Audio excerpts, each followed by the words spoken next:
Pushpa 2 movie premier షోలో తొక్కిసలాటలో రేవతి అనే మహిళ మృతి చెందిన కేసులో చిక్కడపల్లి పోలీసులు అల్లు అర్జున్ను అరెస్ట్ చేసి కోర్టుకు తరలించారు. హైకోర్టు మధ్యంతర బెయిల్ ఇచ్చినా కూడా అల్లు అర్జున్ను జైల్లో ఉంచడంపై తీవ్ర చర్చ జరుగుతోంది. అల్లు అర్జున్ను వెంటనే విడుదల చేయాలని హైకోర్టు స్పష్టమైన ఆదేశాలు జారీ చేసినప్పటికీ అధికారులు ఉద్దేశపూర్వకంగానే రాత్రంతా జైల్లో ఉంచారంటున్నారు.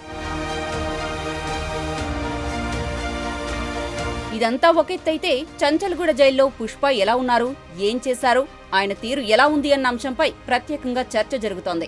అండర్ ట్రయల్ ఖైదీగా అల్లు అర్జున్ కు యూటీ నంబర్ 7697 ను కేటాయించారు.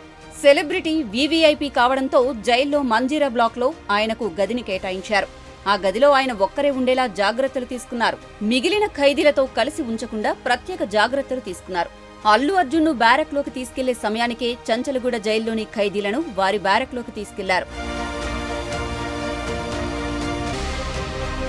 ఇక సాయంత్రం 6 గంటలకు అల్లు అర్జున్కు డిన్నర్ ఆఫర్ చేయగా నిరాకరించిన ఆయన కొన్ని పండ్లను మాత్రమే తిన్నట్లు చెబుతున్నారు. జైల్లో ఒంటరిగా ఉన్న అల్లు అర్జున్ కొన్ని గంటలు మౌనంగా, గంభీరంగా ఉన్నట్లుగా జైలు వర్గాలు చెబుతున్నాయి. జైలు నుంచి విడుదలయ్యే సమయంలో జైలు అధికారులకు థాంక్స్ చెప్పిన బన్నీ తన కారులో వెళ్లిపోయారంటున్నారు. మరిన్ని వీడియోస్ కోసం ఛానల్ ని సబ్స్క్రైబ్ చేయండి. లేటెస్ట్ అప్డేట్స్ కోసం వాట్సాప్ ఛానల్ ని ఫాలో చేయండి. అండ్ లింక్ డిస్క్రిప్షన్ లో ఉంది.